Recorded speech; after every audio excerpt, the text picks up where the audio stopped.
président ivoirien Alassane Ouattara a été reçu jeudi à l'Élysée par son homologue français. L'épidémie du virus Ebola était au cœur des sujets abordés par les deux personnalités. À Yola, dans l'état d'Adamawa au Nigeria, plusieurs organisations dont la Croix-Rouge et les groupes religieux s'organisent pour aider les déplacés provoqués par les attaques de Boko Haram. Déjà un an que le père de la démocratie sud-africaine a tiré sa révérence, célébré de son vivant pratiquement comme un saint, Nelson Mandela demeure immortel dans le cœur des Sud-Africains. Bonjour à tous et bienvenue dans cette édition sur Sika. Je l'annonçais en titre, le président ivoirien Alassane Ouattara a été reçu hier à l'Élysée par son homologue français. Entre autres sujets abordés par les deux personnalités, l'épidémie du virus Ebola. Nous vous proposons de suivre ici un extrait de leur déclaration.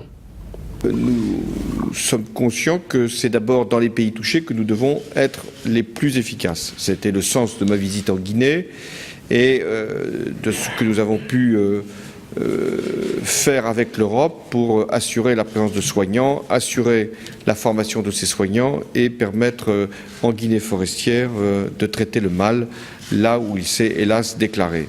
Et de faire en sorte que sur les frontières nous puissions être vigilants sans enfermer les pays. C'est très important que le développement des pays qui sont touchés par Ebola puisse continuer. Fort heureusement, la Côte d'Ivoire n'a pas de cas d'Ebola.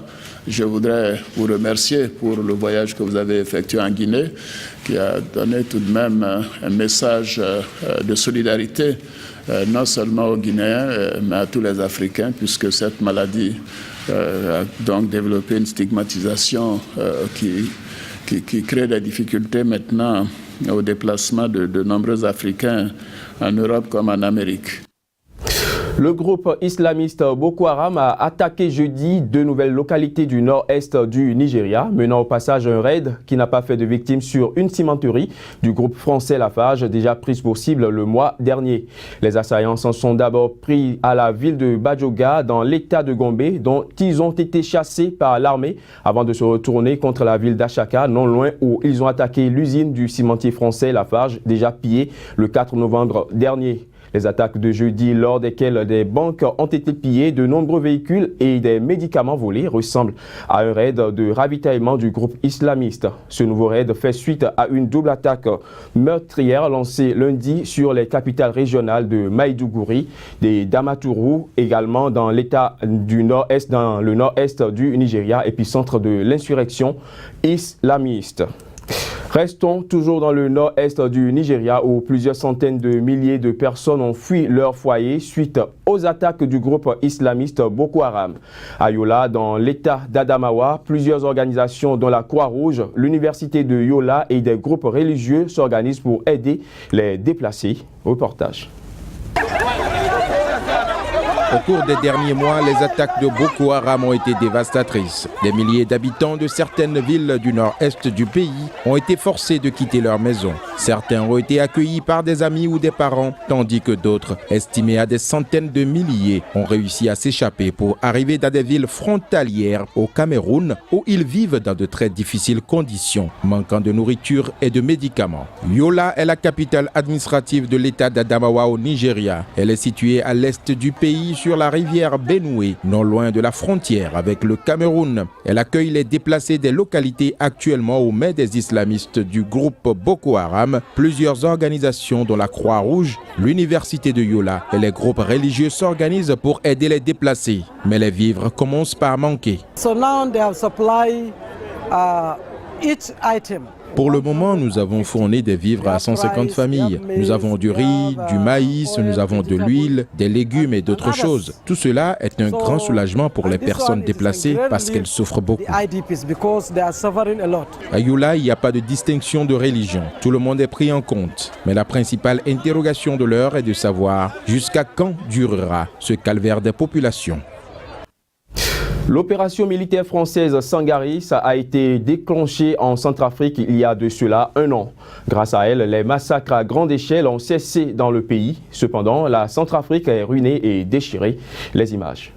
La France, avec le feu vert de l'ONU, a lancé l'opération Sangaris pour tenter de casser la spirale de violence intercommunautaire née du renversement du régime de François Bozizé en mars 2013 par une coalition rebelle à dominance musulmane, la Seleka. Les attaques interminables des combattants Seleka contre la population très majoritairement chrétienne du pays avaient abouti à la formation de milices d'autodéfense, les anti-Balaka, qui à leur tour s'en sont prises aux civils musulmans contraints de fuir les régions entières. Ces violences ont fait au moins plusieurs milliers de morts et plongent le pays dans une crise humanitaire sans précédent. Dans Bangui, ce sont les soldats français de Sangaris ajoutés à ceux de la force européenne qui ont manœuvré pour que le PK5 reprenne progressivement ses activités commerciales et retrouve une paix progressive. Depuis lors, les tueries ont cessé à Bangui. Mais la criminalité reste très élevée du fait de la profusion des armes et de la misère. Et en province, des bandes armées continuent de sévir dans un pays où l'État a disparu des régions entières après des décennies de troubles et d'incurie. En bref, les Sud-Africains marquent le premier anniversaire de la mort de Nelson Mandela avec une prière interconfessionnelle en l'honneur du père de l'Afrique du Sud démocratique. Les célébrations du premier anniversaire de la mort de Madiba ont débuté vendredi à l'aube en Afrique du Sud par des prières et incantations sur une colline de Pretoria dédiée aux combattants de la liberté et de la lutte anti-apartheid. Toute l'Afrique du Sud a été appelée à observer 6 minutes et 7 secondes de bruit et de silence ce matin, symbolisant les 67 ans de militantisme et d'action politique de Nelson Mandela. Et parlant toujours de Nelson Mandela, il faut dire que l'homme qui de son vivant était pratiquement célébré comme un saint demeure immortel non seulement dans le cœur, mais aussi sur la peau des Sud-Africains. Reportage. Il y a un an, une icône s'éteignait. Nelson Mandela est mort à 95 ans le 5 décembre 2013. Cela faisait déjà 10 ans que le prix Nobel de la paix s'était officiellement retiré de la vie publique. Mais pour beaucoup de Sud-Africains, il est toujours présent dans leur vie quotidienne. We cannot feel him as the past. He is here every day. Pour nous, il ne fait pas partie du passé, il est là tous les jours. Parce que vous voyez l'Afrique du Sud aujourd'hui, l'économie est en croissance, nos vies ont changé. Pour nous, les Noirs, ce n'est plus comme c'était avant. Même s'il n'est plus là physiquement, son esprit est toujours avec nous.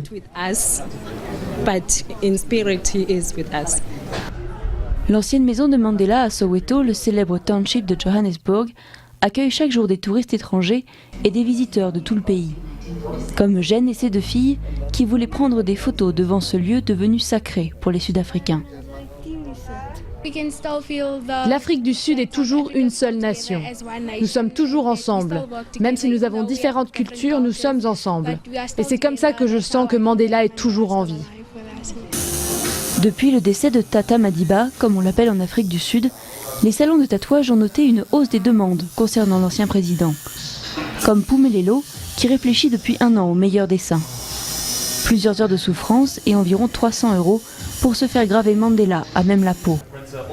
Lishan a choisi un portrait pour son bras et il ne regrette pas son investissement. Mes 5 heures de souffrance ne sont rien comparé aux 27 années qu'il a passées en prison.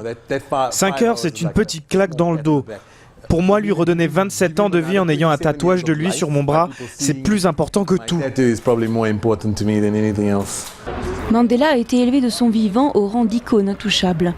Mais sa disparition a peut-être permis de nuancer la perception de héros sans défaut. Pour Vern Harris, directeur de la recherche à la Fondation Mandela, certaines voix critiques peuvent désormais se faire entendre.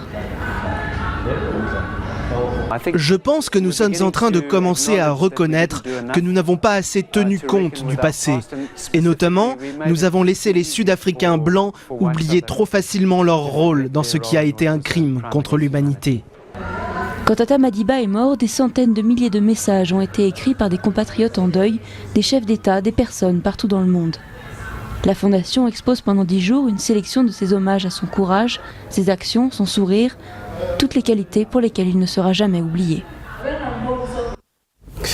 Voilà, près de 130 millions d'euros, c'est le montant d'aide annoncé par la Banque mondiale pour le redressement économique de la Sierra Leone, l'un des pays les plus touchés par l'épidémie d'Ebola en Afrique de l'Ouest. L'annonce a été faite au cours d'un entretien entre le chef de l'État sierra-léonais et le président de la Banque mondiale lors d'une visite à Freetown. Voici les détails.